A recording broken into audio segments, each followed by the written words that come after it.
하나님 말씀은 요한계시록 2장 4절과 5절 말씀 보겠습니다. 그러나 너를 책망할 것이 있나니 너의 처음 사랑을 버렸느니라. 그러므로 어디서 떨어졌는지를 생각하고 회개하여 처음 행위를 가지라. 만일 그리하지 아니하고 회개하지 아니하면 내가 내게 가서 내 촛대를 그 자리에서 옮기리라. 아멘.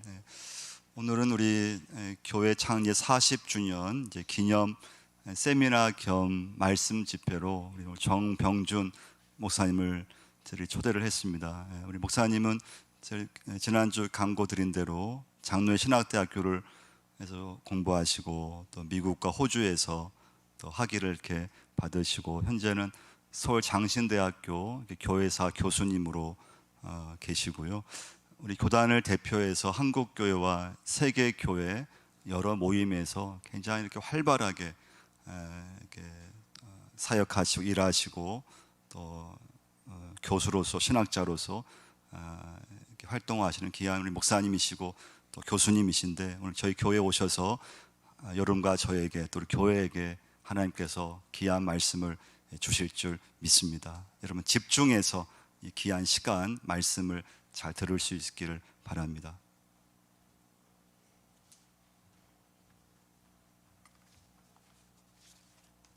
안녕하세요. 네, 정병준 목사입니다.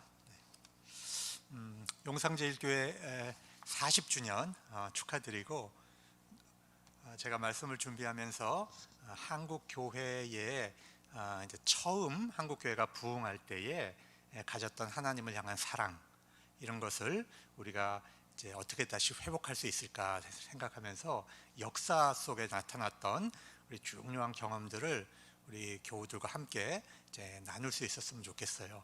그래서 우리 초대교회가 한국교회 초대교회가 하나님 앞에 드렸던 이 첫사랑을 회복하는 것과 동시에 또 용상조일교회가 처음에 교회를 시작하실 때 가졌던 하나님을 향한 그 사랑, 첫사랑을 회복할 수 있는 그런 귀한 계기가 될 수 있기를 바라는 마음으로 말씀을 준비했습니다.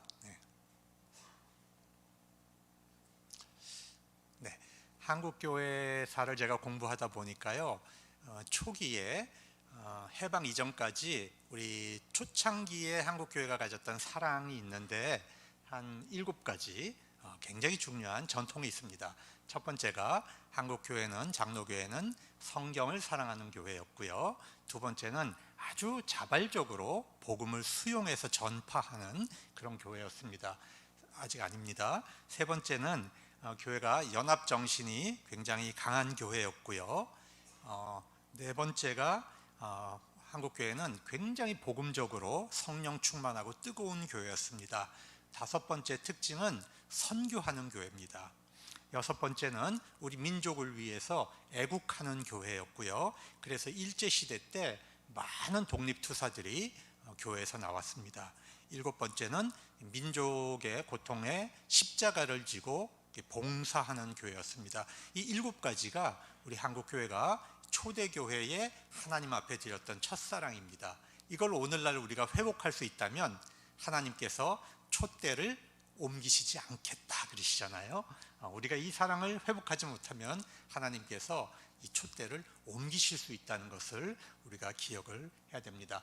첫 번째로 이제 성경을 사랑하는 교회를 보겠는데요. 그래서 처음에 우리가 이제 로버트 토마스 목사님에 대한 이야기를 이제 말씀드리겠습니다. 개신교 첫 순교자이고 이분이 이제 한국에 들어올 때 한문 성경을 가지고 들어왔잖아요. 그렇지만 이제 이분이 타고 온 배가 저너럴 셔마노가 좀 좋지 않은 행위를 하면서 불타면서 이제 로버트 토마스 목사가 이제 생명을 잃게 되죠. 그래서 그렇지만 이분이 전한 한문 성경은 우리 민족에게 굉장히 귀중한 이제 첫 하나님의 말씀의 뿌리를 남기게 됐습니다. 그리고 나서요 우리가 이제 한글 성경을 우리가 이제 손에 쥐게 되는데 놀랍게도 선교사가 들어오기 이전에 우리 민족은요 중국과 일본에서 한국 사람들과 외국인들의 협력으로 성경이 번역이 돼서 선교사들이 들어오기 이전에 이미 성경이 들어왔고 이미 예수 믿는 사람들이 생겨난 거예요. 그래서 선교사님들이 들어오셨을 때는 세례 받으려고 준비를 하고 있었어요. 이게 세계 선교 역사 어디에도 이런 역사를 찾아볼 수가 없습니다. 하나님께서 그렇게 우리 한국을 사랑하셨다는 거예요. 우리가 그 이야기를 한번 이제 들어보려고 합니다. 만주에서 존 로스 목사님이라는 분이 계셨는데, 이분은 중국을 선교하러 오신 분인데 조선에서 도망 나온 천주교인들을 만나고 이분이 한국에 복음이 필요하다라고 하는 이제 생각을 갖게 됐고, 머지않아 조선이 개항을 할 텐데, 개항을 하면 제일 먼저 선교사들이 들어갈 때 뭘 가지고 들어가는 것이 가장 선교에 유익하겠는가 생각을 하다가, 조선말로 성경을 번역해 놓자, 이런 이제 생각을 갖게 된 겁니다. 그래서 조선인 상인들을 만나 가지고요, 조선말을 배우고 그들과 함께 성경을 중국에서 번역을 했던 겁니다. 그래서 이제 이응찬, 백홍준, 서상륜 이런 분들과 함께 성경 번역 작업을 합니다. 그다음 보시면 이제 제일 먼저 나온 성경이 누가복음, 이 쪽복음인데요. 예수 거룩한 가르침, 예수 성교, 이렇게 이제 표현이 되어 있지 않습니까? 이건 이제 그 당시엔 띄어쓰기도 되어 있지 않고 맞춤법 통일도 아직은 안 되어 있는 이런 시기의 성경입니다. 그래서 그 다음 페이지 보시면 1887년에 가서 신약 성경이 완간돼서 나오는 것을 볼 수 있습니다. 이 과정 속에서 조선인들이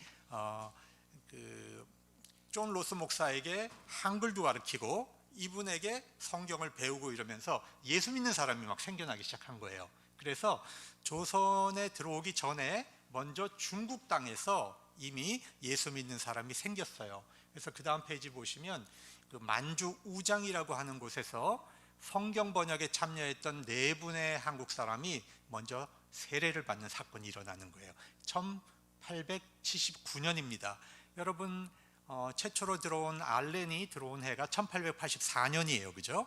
그 다음 해에 언더우드와 아펜젤러가 들어와요. 그러니까 훨씬 전 5년 전에 이미 중국에서 예수 믿고 세례받는 한국인들이 생겨났다고 하는 것을 우리가 기억을 해야 돼요. 그러니까 우리는 항상 선교사님들이 복음을 전해줘서 우리가 예수를 믿고 복음을 받아들였다, 이렇게 생각하잖아요. 교회사를 보면 그런 게 아니에요. 우리 한국인들이 주체적으로 복음을 받아들여요. 그러니까 선교사들은 전파를 하는 사람이지만 우리 한국인들은 복음을 수용하는 사람들이잖아요. 그래서 수용하려고 하는 자세가 먼저 있었던 겁니다. 그래서 항상 우리 민족은요, 진리가 있으면 먼저 찾아갑니다. 이게 우리 특징이에요. 진리가 있는 도가 있는 곳이면 먼저 찾아가서 진리를 배워요. 그래서 선교사님들이 들어오시기 훨씬 전에 중국과 일본에서 성경이 번역이 되고 예수 믿는 사람들이 생겼고, 그분들이 성서를 목숨을 걸고 조선 땅으로 갖고 들어오는 그런 역사가 있었습니다. 자, 그 다음 보시죠. 그 다음 페이지. 자, 이것이 이제 조선의 바이블 루트로 이제 볼 수가 있습니다. 여러분, 그 빨간 줄을 따라서 맨 끝에 가면 우장이라고 하는 곳이 있잖아요. 저기서 로스가 이제 선교를 했던 곳입니다. 저기서 이제 시작이 돼가지고 쭉 우리 내려오시면 고려문이라고 하는 곳이 있어요. 그죠? 고려문이 어디냐 하면 여기 넘어가면 이제 의주가 있습니다. 이제 국경선 넘으면 조선에 의주가 있는데, 의주의 상인들이 저 고려문에 가서 장사를 했어요. 그러니까 1년에 몇 차례 중국이 이제 국제 무역 시장을 열어놓습니다. 그러면 의주 상인들이 저기에 가서 조선 물건을 팔고 또 중국 물건을 사가지고 들어오는 거예요.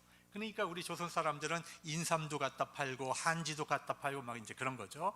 그러는데 이 의주 사람들이 최초로 기독교를 받아들이게 되는 거예요. 가깝잖아요. 그래서 고려문에 가서 장사를 하는데, 저기서 이제 조선 사람을 만나기 위해서 로스 선교사님이 저기를 찾아오는 겁니다. 그래서 조선 사람을 접촉하게 돼요.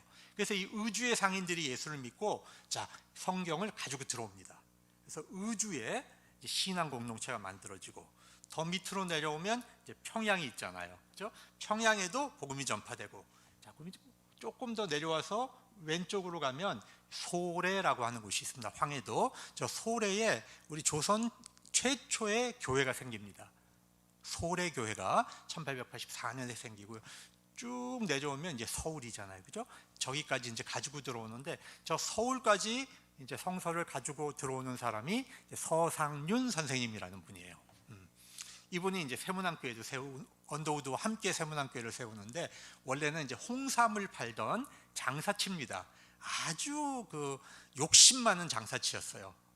그런데 이분이 이제 자기 모든 물건이 이제 배에 싣고 가다가 배가 뒤집혀 갖고 잃어버리고 중국 땅에서 병에 걸려 가지고 죽어갈 때에 이 서양 사람들이 자기를 데려다가 병을 고쳐줬어요. 그러니까 이 장사치 계산으로 이 사람들은 왜 이문이 안 남는 짓을 할까 의아했죠. 그런데 이 사람들이 하도 자기를 정성껏 치료를 해주니까 미안한 마음으로 교회도 따라가고 이제 병을 고친 거예요. 그래서 이제 고향 땅 의주에 돌아오니까 이제 자기보다 먼저 예수를 믿은 이제 성경 번역자였던 이제 백홍준이라는 분을 만나서 예수를 믿게 되고, 로스 목사님을 찾아가서 이제 성경 번역을 이제 함께 하게 되는 겁니다. 그리고 이분이 이제 성경을 가지고 들어오는데, 그 당시는 성경이 국법에 걸렸습니다. 그래서 세관에서 잡히면 그대로 감옥에 가고 옥에 살고 심지어는 목숨을 잃는 경우들도 생기는 거죠. 그러니까 성경을 가지고 들어올 때는 그냥 가지고 들어올 수가 없어요. 목숨을 걸고 갖고 들어와야 돼요. 그래서 어떤 경우는요, 성경을 낱장을 다 찢어가지고 이거를 새끼를 꽈가지고 그래가지고 이제 중국 그 한서를 잔뜩 사가지고 이 새끼줄을 이제 꼰 거를 가지고 이렇게 묶어가지고 들어오면 이 책만 검사하고 이 새끼줄을 안 풀어볼 거 아니에요. 이렇게 해서 이제 성경을 갖고 들어오기도 하고, 또 폐지를 수입할 때 중국 폐지상한테 가가지고 이 성경 낱장을 거기다 다 끼워 넣는 거예요. 그리고 들어와서 다시 이제 풀칠해가지고 성경을 만들고, 이렇게 해가지고 성경이 이제 들어오게 되는 거예요. 그렇게 해서 이분이 서울까지 들어와서 이제 남대문 일대에다가 전도를 해가지고 예수 믿는 사람을 이미 이제 만들어 놓는 겁니다. 그리고 언더우드 목사가 들어왔을 때 세례 받을 수 있도록 준비를 다 해놨어요. 자, 그다음 보시면 이것이 이제 우리나라 최초에 생긴 황해도 장현의 소래교회라는 교회예요. 저 교회 볼 때마다 마음이 따뜻해집니다. 여러분, 저 교회가 정말 보잘것없는 교회지만 가난한 이 민중들이 한 푼 한 푼 모아갖고 교회를 세운 거예요. 그러니까 우리가 교회 세울 때 선교사들이 도와주는 그 돈 받아가지고 교회 세우잖아요. 믿음이 안 자라요. 제가 전 세계 많이 다녀보잖아요. 아프리카 같은 데 가서 선교사들의 돈으로 교회를 세운 것은요, 교인들이 청소도 안 해요. 자기 눈물이 안 들어가고 자기 기도가 안 들어가고 자기 헌신이 안 들어갔기 때문에 바닥에 뭐가 떨어져 있어도 치울 줄을 몰라. 교인들이 눈물로 기도해서 교회를 세우면요, 바닥에 요만한 거 하나 떨어져도 내 집 같은 거야. 그러니까 줍고 치우고 기도하고. 우리 교우들이 예배 드릴 때 앉는 장소가 있잖아요, 그죠? 자기가 그 자리에 앉아서 기도해야 뭔가 마음이 쫙 풀리잖아요. 그런 게 생기는 거예요. 자기 집같이 되는 거예요. 저기서 시작하는 거예요, 한국교회가. 그리고요, 십몇 년이 지나서 저렇게 번듯한 교회가 생겼어요. 그리고 보시면 장대에 저 십자가가 걸려 있죠. 그 당시 청일전쟁이 일어났을 때 일본 사람들이 교회는 안 건드렸어요. 미국이 겁나서. 그러니까 이 가난한 민중들이 볼 때, 아, 교회 가면 보호받을 수 있겠다, 교회 가면 쌀이라도 얻어먹을 수 있겠다, 처음에는 이런 마음으로 교회를 나오기 시작한 거예요. 처음에는 그래서 이 보호받는 심정, 그래서 이 쌀 얻어먹으려고 이제 교회를 나오는데, 그러면서 이제 세월이 지나면서 이제 믿음이 생기는 거죠. 저게 참 중요해요. 저렇게 이제 저거는 함부로 건드리면 안 된다, 보호받는 곳이다, 이제 이런 상징이 이제 생긴 것입니다. 그 다음, 자, 우리 일본으로 건너가 보죠. 하나님께서 이제는, 그 당시는 서세 동점의 시대인데 해양 문명이 이제 동양을 침략해 들어오는 시대입니다. 그렇기 때문에 바다를 통해서 오잖아요, 해양 문명은. 그러니까 일본을 거치게 돼 있다고요. 일본은 먼저 개화를 했습니다. 1853년에.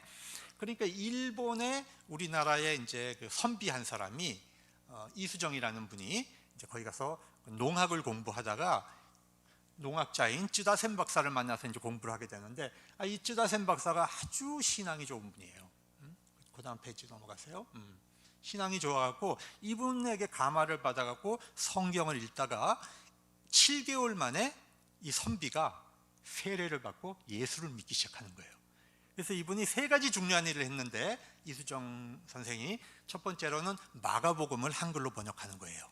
두 번째는 자기 주변에 있는 유학생을 전도해서 최초로 한국인 신앙 공동체를 만들었어요, 일본에. 세 번째로는 미국에 이분이 편지를 보내서 한국에 선교사를 보내주십시오 하는 편지를 썼는데, 이게 미국의 큰 잡지에 실려가지고 미국 선교부가 한국에 선교사를 보낼 결심을 하게 하는데 굉장히 중요한 역할을 했어요. 그 당시 일본 사람들이 조선에 전도하겠다고 막 그랬거든요. 일본 기독교인들이 이수정 선생이 반대했어요. 자, 일본과 우리나라는 예로부터 좋지 않은 관계에 있었다. 침략을 많이 받았기 때문에. 그래서 일본 사람이 복음 전하면 조선 사람은 안 믿는다. 차라리 미국이 전도하는 게 훨씬 좋다. 정말 지혜로운 판단을 한 거죠. 그래서 미국 교회가 한국을 선교사를 파송할 수 있도록 그렇게 이제 이분이 다리를 놓은 것입니다. 그렇게 해서 이분이 이제 성경 번역을 했는데, 저게 이제 마가복음입니다. 마가복음. 근데 재밌는 것은 이 마가복음은 이제 쭉 한글과 한문이 국한문 혼용체로 되어 있다는 거예요. 자, 로스 번역은 순한글이잖아요. 그러니까 민중을 지향했는데, 이분은 선비니까 글 읽는 식자들도 성경을 읽게 해주고 싶었던 거죠. 그래서 한문도 집어넣고 한문 옆에다가 또 한글을 달았어요. 이렇게 해가지고 국한문 혼용체로 이게 만들어졌는데, 언더우드와 아펜젤러가 조선을 오다가 항상 일본을 거칩니다. 모든 선교사들은. 그래서 이제 그 일본에서 이제 배를 타고 부산으로 들어오게 되는 거거든요. 직접 인천으로 들어오는 게 아니고 부산에 세관이 있었어요. 그 당시에 부산에서 이제 세관 신고하고 들어오는데 저걸 들고 들어오는 거예요. 그러니까 세계 선교 역사에서 선교사가 가면서 이미 번역된 성경을 들고 들어갔다는 거죠. 굉장히 놀라운 일입니다. 자, 그다음 우리가 잘 아는 알렌입니다. 이분이 이제 들어오기 전에 고종 황제가 선교를 윤허했는데 병원과 학교만 허락을 해줍니다. 목사 안 된다, 교회는 안 된다. 왜? 이 유생들이 난리 납니다. 그죠? 그 유생들이 띠뜨고 돗자리 깔고, 우리 또 유교가 얼마나 셉니까? 그죠? 상감마마 아니 되옵니다. 그러면 정치적으로 굉장히 불편하잖아요. 그러니까 고종 황제는 근대화는 해야 되겠는데 유생들의 반대는 많고, 그러니까 병원과 학교만 허락을 해주는 거예요. 그래서 의사가 들어오는 겁니다, 최초로. 그리고 언더우드하고 아펜젤라도 목사 자격으로 오는 게 아니라 선생님 자격으로 오는 거예요. 자, 그걸 아셔야 됩니다. 이분이 오자마자 갑신정변이 일어났는데, 자, 최고 실권자인 민영익 대감, 그 명성황후 이제 민왕후의 조카뻘 되는 사람인데, 이 사람이 실권자인데 그 전이에요. 예, 칼을 7군데 맞았어요, 이 갑신정변 때. 그러니까 한의사들이 손을 못 댈 때 알렌이 가가지고 정성껏 치료를 해갖고 이분을 고쳐준 겁니다. 그래서 정부가 이분에게 뭘 해줄까? 그러니까 병원을 지어주십시오. 국립병원을 지어주시면 제가 잘 환자들을 보살피겠습니다. 그래서 제중원이라고 하는 국립병원이 세워지고 거기 책임자로 알렌이 이제 임명되는 거죠. 그래서 저 그 제중원은 이제 원래 저건 이제 확대된 거예요. 원래는 이제 저거보다 작았어요. 이제 좀 키운 겁니다. 남대문 쪽에 이제 굉장히 커진 제중원인데, 요 자리에 세브란스 병원이 생기는 거예요, 나중에. 아시겠죠? 근데 정부가 망하니까, 우리나라가 일본 사람들한테 망하잖아요. 그러니까 정부가 재정으로 저걸 서포트할 수가 없게 돼서 미국 장로교회가 저거를 인수하게 되는 거예요. 땅을, 돈을 주고 인수해서 그거를 이제 운영하는 분이 그 다음 페이지요. 자, 언더우드하고 이제 아펜젤러가 이제 들어왔습니다. 그 다음 페이지. 이분은 이제 호주 선교부에서 들어온 거예요. 자, 언더우드하고 아펜젤러는 장로교와 감리교가 왔죠. 이분은 호주에서 왔어요. 호주 멜번에서 온 호주 장로교 선교사입니다. 자, 그 다음 페이지. 이분들은 미국의 남장로교, 그 당시 이제 북장로교, 남장로교가 나눠져 있었으니까 남장로교 선교사들이 와서 우리나라의 호남 지역을 선교하게 됩니다. 자, 호주 장로교는 어느 지역을 선교했냐면 부산 경남 지역을 선교하게 됩니다. 제가 박사 논문 연구한 게 바로 호주 장로교 선교사들의 이제 선교를 제가 이제 호주에 가서 연구를 하게 됐는데, 이분들은 이제 호남 지역을 하게 되는 거예요. 그다음, 자, 아까 얘기했던 이 에비슨 박사가 제중원을 맡아서 그 땅을 사야 되는데 돈이 없잖아요. 그래서 미국에 가서 이제 설교를 하는 거예요. 조선에 병원이 필요하고 의사를 길러내야 되고 선교를 해야 되겠는데 지금 선교부가 돈이 부족합니다.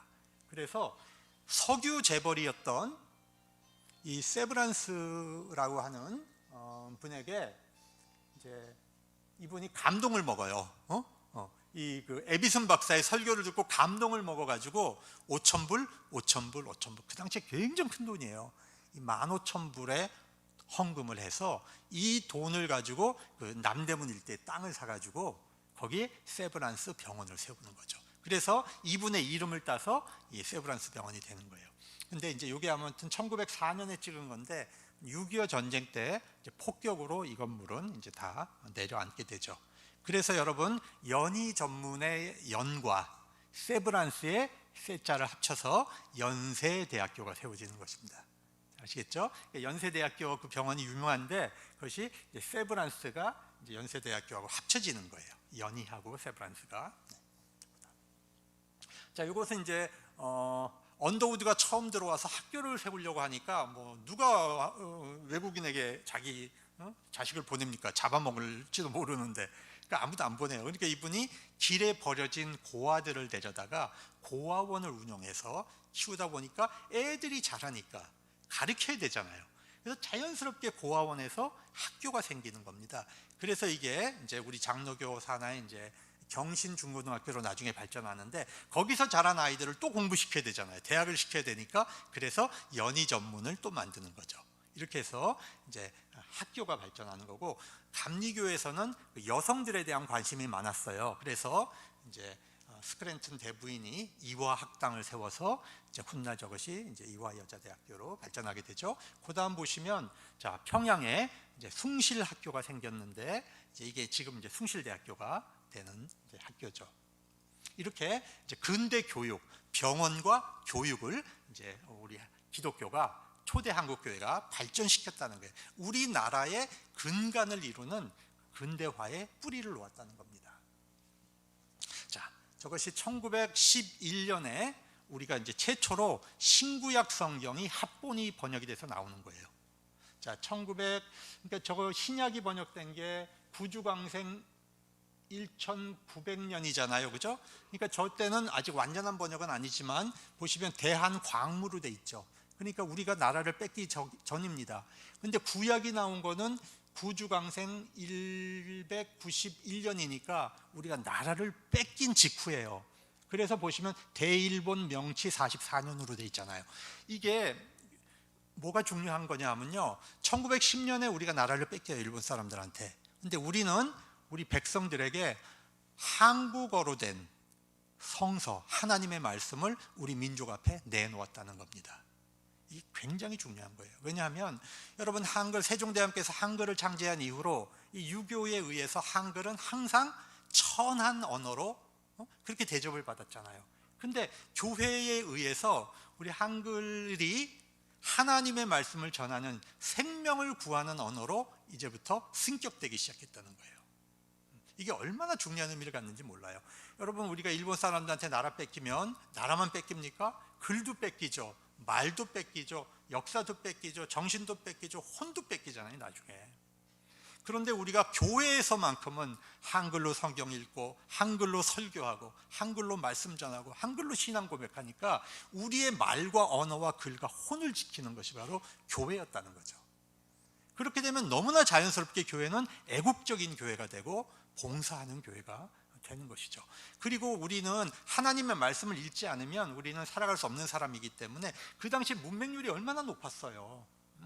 문맹률이 높잖아요. 근데 교회에 오면 까막 눈을 뜨는 거예요. 왜? 하나님의 말씀인 성경을 봐야 세례를 주니까. 세례 받으려고 젊은 사람들은 글을 모르는 사람이 다 글을 배우기 시작한 거예요. 아낙네들도 밭에서 일하고 들어오시면 전도부인들이 밤에 가가지고 이 안방에다가 호롱불 켜놓고 글을 가르쳤어요. 그리고 성경을 읽었다는 거죠. 이게 우리나라가 문맹률을 깨치는데도 우리 한국교회가 굉장한 기여를 하게 되는 겁니다. 그다음, 자 이거 1882년에 이제 찬미가가 나오고, 저건 이제 찬성시 1895년에 나오는데 찬미가는 감리교, 찬성시는 장로교 찬송이에요. 왜 저때 나왔는가? 언더우드 아펜젤러가 85년에 들어왔는데 한 10년 동안 예배의 자유가 없었다는 뜻이에요. 비밀리에 예배 드린 거예요. 그러니까 정부가 뭐 건드리지는 않았지만 예배 자체는 불법이었던 거죠. 찬송가가 나왔다는 건 무슨 뜻이에요? 이제 마음 놓고 찬송을 부를 수 있다는 뜻이 된 거죠. 근데 제가 이쪽은 하나님 가까이 더 가까이 그거예요. 여러분 다 아시는 찬송이에요. 이건 한번 불러봤으면 좋겠어. 멀리 멀리 갔더니, 한번 같이 해봅시다. 시작. 멀리 멀리 갔더니 고나고 처량하며 고나고 처량하며 슬프고도 외로워 슬프고도 정처 없이 다니니 정처 없이 다니 예수 예수 우리 주 예수 예수 우리 주 곧 가까이 오셔서 곧 가까이 쉬 떠나지 마시고 쉬 떠나 부형같이 되소서 부형같이 3절 예수 예수 우리 주 예수 예수 우리 섭섭하여 울 때에 섭섭하여 눈물 씻겨주시고 눈물 씻겨주 날 반갑게 하소서. 다니다가 쉴 때 다니다가 혼자 갑갑한 곳에 혼자 갑갑한 곳 홀로 있게 맙시고 홀로 있게 길이 보호하소서. 제가 왜 이 찬송을 같이 불렀냐면요, 우리 선조들이, 여러분 저 찬송을 언제 많이 불렀냐? 러일 전쟁 날 때, 전쟁통에 다 땅 뺏기고 집 뺏기고 가족 잃고 피난 다니고 어디 살 데도 없어서 길에 자고 이럴 때 우리 그리스도인들이 저걸 많이 불렀어요. 우리가 그걸 알고 불러야 돼. 보세요, 멀리 멀리 갔더니 다 뺏겼어. 고나고 처량해 슬프고 외로워 정처 없이 다녀 집도 없어. 그러니까 예수 예수 우리 주 곧 가까이 오셔서 쉬 떠나지 마시고, 그 당시 뭐라 그랬어요? 부형같이 되소서. 아버지와 형님처럼 나를 지켜주십시오. 이렇게 찬송 부른 거예요. 우리가 그래서 예배 안에 있는 이 찬송들이 그냥 된 게 아니에요. 다 우리 선배들의 눈물과 함과 신앙 고백과 기도가 우리가 들어있다는 걸 알고 우리가 하나님 앞에 예배 드리면 참 좋겠습니다. 자, 그 다음 페이지. 자, 우리 교회는요 연합정신이 강한 교회입니다. 자, 처음에 장로교가 4개가 들어왔어요. 그죠? 미국의 북장로교, 남장로교, 캐나다 장로교, 호주 장로교. 그런데 선교사님들이 우리 한국의 조선 땅에 하나의 장로교를 세우자. 그래서 이 사람들이 연합을 해가지고요 하나의 교회를 세웠어요. 감리교들도 2개가 들어왔는데 북감리교, 남감리교, 하나의 감리교를 세웠어요. 근데 심지어는 장로교와 감리교 따로 할 거 뭐 있냐? 조선에서 우리 합치자. 그래서 대한예수교회를 세우자.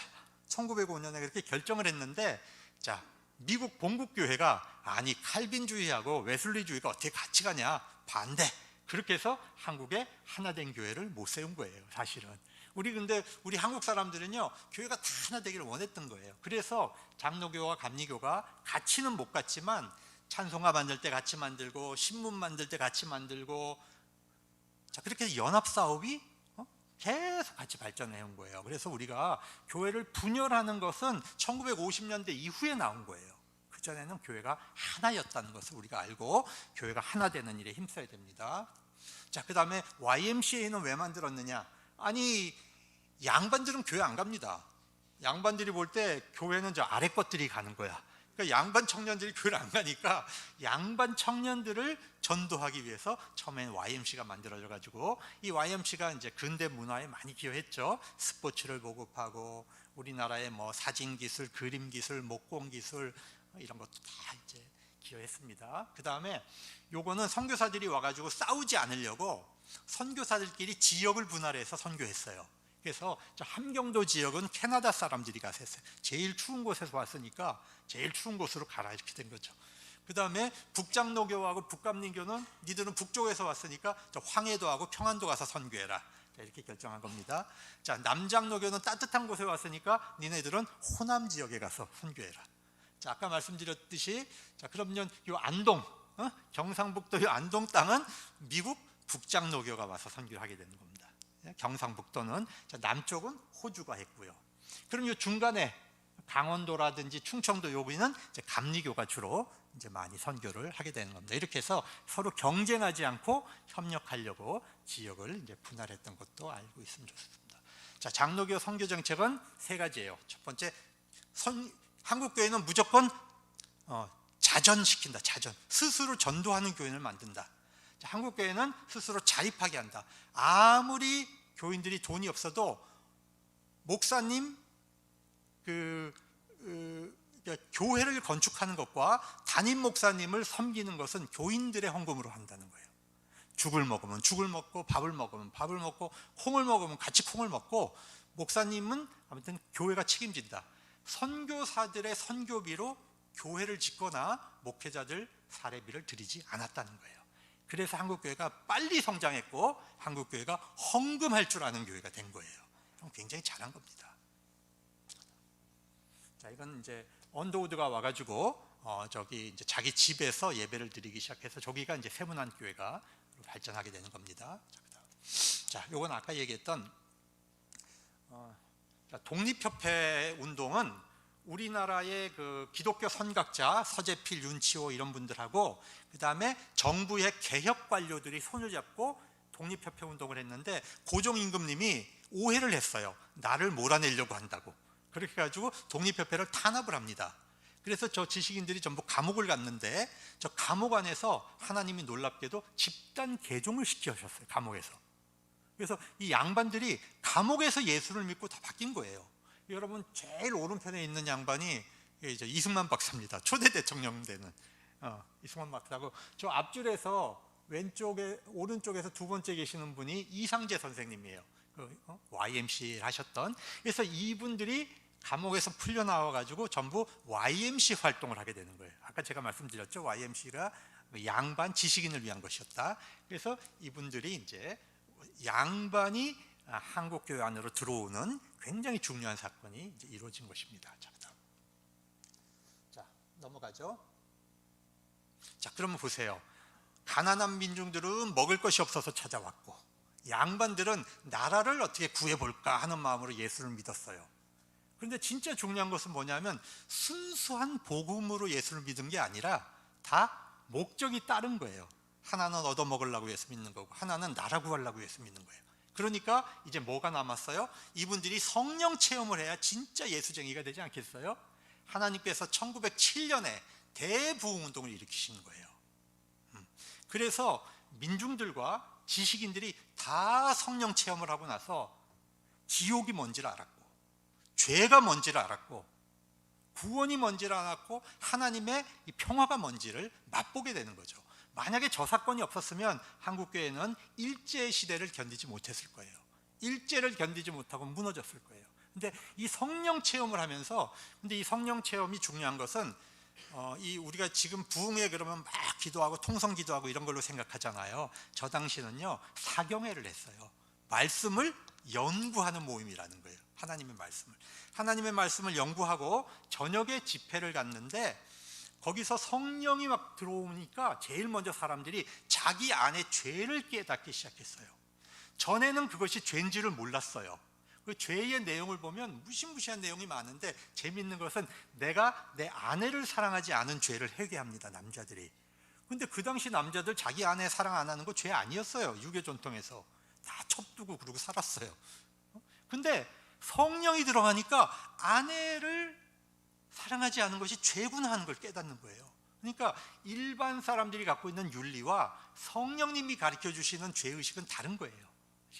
자, 그러니까 이 죄를, 무시무시한 죄가 터져 나오는데, 전쟁 때 도망가면서 이 여성들이, 이 청나라 군인들이 쫓아오니까 잡혀서 욕을 당할까 봐 우는 아기를 자기가 목 졸라 죽인 이야기, 뭐 이런 비참한 얘기들이 막 쏟아져 나오기 시작하는 거예요. 남의 돈 띄어먹은 이야기, 닭 훔쳐먹은 이야기, 돈 빌리고 안 갚은 이야기, 막 이런 죄들이 쏟아져 나오면서, 막 교회가 그 당시 마루였잖아요, 그죠? 사람들이 막 마룻바닥에 머리를 막 찢기 시작하고 굴르고 자기 죄 때문에 견디지 못하는 거예요. 그러면서 벌떡벌떡 일어나서 공개적으로 내가 죄인입니다 그러고 얘기하기 시작하는 겁니다. 이런 사건들이 이 평양 대부흥 운동에서 막 일어나기 시작한 거예요. 여러분, 정말 부흥이 일어나려면 하나님 앞에서 회개가 있어야 돼요. 여러분, 회개 안 하고 부흥 다 소용없어요. 진짜 하나님 앞에 참회가 일어나야 교회가 새로워지고 민족이 새로워진다는 사실을 우리가 깨달아야 되겠어요. 자, 장대형 교회인데요. 이 평양 부흥 운동이 전국으로 이제 막 확대되기 시작을 하는 건데, 여기가 이제 시발점이었죠. 자, 교회가 기역자죠? 저게 왜 기역자일까요? 남녀 7세 부동석이에요, 옛날에는. 그래서 이쪽 긴 쪽은 여성들이 들어가고 짧은 쪽은 남성들이 들어갑니다. 그래서 목사님은 저 가운데 서면요, 양쪽이 다 보여요, 이렇게. 그래서 저기 기역자 교회가 처음에는 유명했다가 그 다음은 칸을 막았어요, 그렇죠? 자, 나중에는 이제 칸이 점점 이제 없어지죠. 지금은 남성 여성이 같이 앉지만 저 어렸을 때만 해도 교회 가면 이쪽은 남성, 이쪽은 여성 그렇게 앉았거든요. 저게 이제, 자, 이 사경회 할 때 여성만 따로 하는 거예요. 남성만 따로 하고. 저 키 큰 저기 서 있는 양반은 이제 그 마펜 목사님이에요. 평양을 전도했던 마펜 목사님입니다. 자, 그다음. 그렇게 해서 1907년 대부흥 운동 이후에 우리가 미국 선교로부터 장로교회가 독립을 하는 겁니다. 자립을 하는 거죠. 그래서 독립노회가 만들어져요. 그거를 우리가 줄여서 독노회라고 하는 겁니다. 자, 독립노회. 자, 그래서 독립노회가 만들어졌다는 건 뭐예요? 노회가 만들어졌다는 것은 이제 한국인 목사님을 안수하기 시작했다는 거죠. 그래서 1907년에 7명의 이제 우리 한국인 목사님이 생기는 거예요, 최초로. 자, 이렇게 보시면 앞자리에 맨 왼편에 앉아 계시는 분이 이제 한석진 목사님이고, 그 옆에 계시는 분이 그 유명한 이제 그 이기풍 목사님이에요. 그래서 제주도로 선교사를 보내잖아요. 7 목사님 중에 한 분을 우리가 선교사 보낸다. 왜? 너무 감사해서 하나님 앞에. 그래서 한국교회는 처음부터 선교하는 교회라는 거죠. 여러분, 목사님들 귀해요. 정말 어렵게 7명 목사님을 만들었는데 교회는 많고 한국 목사는 없는데 그 중 하나를 뽑아서 선교사를 내놓는 거예요. 한국교회는요, 밥을 굶어도 선교사를 보냈어요. 정말 놀라운 영적인 힘을 가지고 있어요. 자, 그 옆에가 잠깐만요. 그러니까 이기풍 목사님 그 옆에 안경 쓰신 어른이 이제 길선주 목사님, 길선주 목사님. 자, 그렇게 됩니다. 자, 그다음에 가운데 뒷변에 계시는 분은 우리가 이제 서상윤 선생의 동생인 이제 서경조, 서경조 이분이 이제 목사님이 되시는 겁니다. 자, 그다음. 그리고 1912년에 우리가 이제 총회를 만듭니다. 총회를 만든 다음에 우리가 이제는 본격적으로 중국인에게 선교하자, 이렇게 얘기를 한 겁니다. 여러분 잘 보세요. 우리 나라를 뺏긴 사람들이에요. 식민지 백성이 중국이면 대국이잖아요. 식민지 백성인들이 중국에 선교사를 보내자고 결정을 해서 중국말을 하는 목사님 3분을 뽑아서 선교사를 보내요. 여러분, 이 한국 민족이, 이 한국 교회가 정말로 가난했지만 이 영적인 능력은 차고 넘치는 놀라운 교회였다는 것을 우리가 기억을 해야 됩니다. 그다음. 그래서 이분이 이제 이기풍 목사님이고요. 그다음. 자, 중국의 이 산동반도에 이제 선교사를 보낼 때 3분을 뽑아서 이제 보내고 계속 가게 되죠, 중국에. 그다음. 자, 주일학교 이야기를 하려고 하는데, 여러분 그 당시 어린아이들은요, 우리 뭐 자랄 때도 다 코 옆까지 흐리고 자랐잖아요, 그죠? 다 우리 그런 경험 있잖아요. 하면 옆까지 내려왔다가 푹 들어가고, 코 밑에 이 길이 나 있어요, 길이, 그죠? 코 움직이는 길이. 지금 보면 그게 다 이제 영양실조 때문에 이제 그런 거였는데, 여러분 여기 있는 아이들은요 깔끔하잖아요, 깨끗하고, 그죠? 이게 1910년도 찍은 사진인데 연동교회 소아회거든요. 무슨 얘기냐면 양반 자식들이란 얘기예요, 양반 자식들. 그래서 깨끗한 겁니다. 그래서 남자아이, 여자아이 이제 따로 앉혀놓고 지금 이제 주일학교 교육하는 거예요. 자, 그 다음 보시면 한국교회가 어떻게 성장했느냐. 1896년 청일전쟁 날 때 가난한 사람들이 교회를 들어오기 시작합니다. 그 다음에 1904년 5년에 가시면 이제 한 4만 명, 5만 명 정도 되죠. 러일 전쟁 날 때 또 교인들이 막 들어오기 시작하는 거예요. 전쟁의 그 공포 때문에. 그러다가 1907년에 평양 대부흥운동, 전국 대부흥운동이라면서 교회가 급성장하는 것을 볼 수 있죠. 그 다음 보시면 일제시대 때 우리 한국교회 그래프인데 1914년부터 열심히 전도해서 1918년까지 교회가 성장합니다. 그런데 1919년에 우리가 만세운동할 때 3.1 만세운동할 때 교회가 가장 앞장서서 만세운동을 했어요. 일본 사람들이 교회를 집중적으로 타격을 주고 파괴하고 박해를 했기 때문에 뚝 떨어졌어요. 1만 명가량. 그렇죠? 그런데 1919년부터 교회를 우리 백성들이 볼 때 우리 민족의 십자가를 지고 가는 단체다.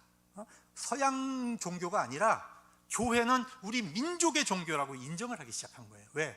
이 3.1운동 과정에서 우리 민족의 십자가를 졌기 때문에 교회가 존중하기 시작하고 존경하기 시작한 거예요. 그렇게 해서 1919년부터 1920년대 중반까지 성장을 하잖아요. 근데 1920년대에 이 문화통치 시대에 공산주의가 많이 들어와요.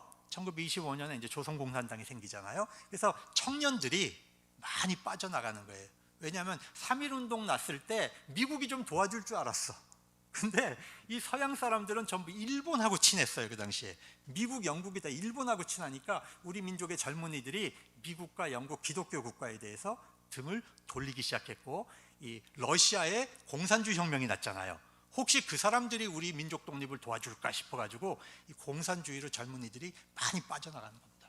그리고요, 그 당시에 또 우리가 일본 사람들이 이 쌀을 수탈했잖아요. 그러니까 농촌 80%가 교회의 80%가 농촌에 있었는데, 아이고 시간이 벌써 이렇게 됐네. 조금 더 해도 되겠습니까? 그러니까 농촌이 피폐해지기 시작하는 거예요. 그래서 이민을 떠나는 거죠. 이민을, 하와이로도 이민을 떠나고, 그 중에 많은 교인들이 이제 거기에 포함되어 있으니까 교회가 뚝 떨어진 거예요. 그래서 20년 중반부터 또 열심히 전도해갖고 1938년까지 끌어올려 놨는데, 1930년대는 이제 그 만주 사변이 일어나서 전쟁이 되고요. 그리고 1938년에 우리가 끝까지 버티던 우리 장로교 총회가 신사참배를 결국 가결하잖아요. 그래서 우리가 영적으로 떨어지니까, 영적으로 타락하니까 교회가 확 떨어지는, 이 역사가 우리 민족이, 우리 교회가 어떻게 민족 속에서 살아남는가 하는 것을 보여주는 중요한 그래프입니다. 그다음, 애국적인 교회. 우리는 이제 교육을 통해서 이제 민족의식을 길러냈고 기독교인을 길러냈습니다. 난강의 이승훈 장로님의 오산학교, 그 다음에 이제 안창호 선생님의 평양학교, 이런 것들이 많이 세워졌어요, 전국에. 그다음, 우리 민족운동의 뿌리가 되는 신민의 운동인데요. 이 신민의 운동은 누가 중심이었냐? 기독교인이 중심이에요. 왜냐하면 그 밑에 보시면 훗날 이 백오인 사건으로 이제 105명을 이제 그 고문해 갖고 구속을 시키는데, 일본 사람들이, 그 중에 이분들이 다 신민회와 관련이 있는 사람들인데, 그 중에 우리 개신교인들이 93명이에요. 그러니까 여러분, 105인 중에 93명이 개신교인이었다는 건 무슨 얘기냐? 초창기 민족운동은 기독교인들이 가장 앞장서서 한 거예요. 이게 뿌리가 돼서 3.1운동으로 이어지는 거거든요. 그 신민의 운동했던 사람들이 상해에서 이제 신한청년단을 만드는데, 이 신한청년단이 중심이 돼서 만세운동을 하기 위해서 기독교를 이제 조직하고, 그 다음에 천도교에 이제 최남선 선생을 만나서 이제 천도교도 만세운동을 조직하고, 동경에 유학생들이 28선언을 하게 되고, 그것이 합쳐지면서 YMC가 또 합쳐지고, 이렇게 해서 요 팀이 3.1운동을 준비하거든요. 근데 보세요, 천도교와 불교 빼고는 다 기독교 세력이에요. 우리가 그 당시에 1600만 우리 백성들 중에 우리 기독교인들이 30만 명이 안 돼요. 2%가 안 됐어요. 2%가 안 됐는데, 우리가 3.1운동을 가장 앞장서서 준비하고 가장 많은 피해를 받은 거죠. 왜? 여러분, 우리 교회는 전국에 흩어져 있어요. 전국에. 교회에는 젊은 사람이 있어요. 그러니까 교회에는 또 학생들이 있어요. 우리가 등사기가 있잖아요, 교회 안에는. 우리가 시국선언문 같은 걸 다 등사기로 만들잖아요. 만세에 부르려면 종을 땅 쳐줘야 되는데, 마을에 종 가진 데가 어디밖에 없어요? 교회밖에 없어요. 교회밖에. 그러니까 교회가 앞장설 수밖에 없는 그런 역사였다는 거죠. 넘어가겠습니다. 그 다음 넘겨주세요. 수원 제암리 학살 현장. 자, 그다음에 우리 강우구 의사 이분들도 다 이제 우리 기독교인 중에 한 사람으로서 사이토 총독에게 폭탄을 던진 분이죠. 그다음 자, 봉사하는 교회. 자, 여러분 오시마지 먹을 술 이렇게 읽으시면 안 되고요. 이쪽에서 읽어야 돼요. 술을 먹지 마시오. 자, 금주금연을 왜 했느냐? 그 당시는 일본 사람들이 아편을 풀었어요. 우리 민족을 망가뜨리려고 아편을 풀었어요. 담배를 피면 이 아편을 핍니다. 그래서 여러분, 그다음에 술을 먹으면 이 술새를 일본 사람들이 다 뽑아가는 거예요. 그래서 저거는 애국운동에서 나온 애국, 기독교인들이 앞장선 애국운동이고요. 두 번째는 신앙운동이네요. 믿는 사람들이 술 먹고 행월하면 그게 덕이 안 되잖아. 그러니까 금주금연을 한 거예요. 세 번째는 여성들이 앞장서서 했는데, 왜? 남자들이 술 먹으면 도박하고 집안을 안 돌봐요. 아이들 교육을 안 시켜요. 그러니까 가정을 보호하려면 남자들이 술, 담배를 안 하게 해야 되는 거예요. 그러니까 여러분, 애국운동, 신앙운동, 그 다음에 가정 지키기 운동, 이것이 결합이 돼서 이 절제운동을 했다는 거예요. 그러니까 오늘날에 얘기하는 금주금연하고 차원이 다른 겁니다. 자, 깊이 있게 생각하셔야 돼요. 자, 그래서 넘어가겠습니다. 자, 또 하나 중요한 것은 우리나라에서 가장 어려운 삶을 살았던 사람들, 가난한 시절에 나환자들입니다. 나환자는 아무도 돌보지 않아요. 그죠? 나환자는 몸이 병이 나은 다음에도 이게 이렇게 이제 표시가 남기 때문에 사람들이 돌을 던지잖아요. 나환자들이 오면 돌을 던지고 돌아다니다가 겨울에 얼어 죽는 겁니다. 제가 이 선교사님들의 글을 보니까 나환자들이 얼어 죽지 않기 위해서 담을 넘어가 갖고 이 불 떼고 들어가면은 그 불 화정 옆에서 이러고 잠을 잔다는 거예요. 근데 신경이 죽었기 때문에 몸에 불이 붙어도 그걸 못 느낀다는 거예요. 자고 일어나면 쥐가 발을 다 파먹었대요. 못 느낀다는 거예요. 그렇게 비참한 삶을 산 분들이 바로 나환자들인데, 우리 장로교가 나환자를 돌봤어요.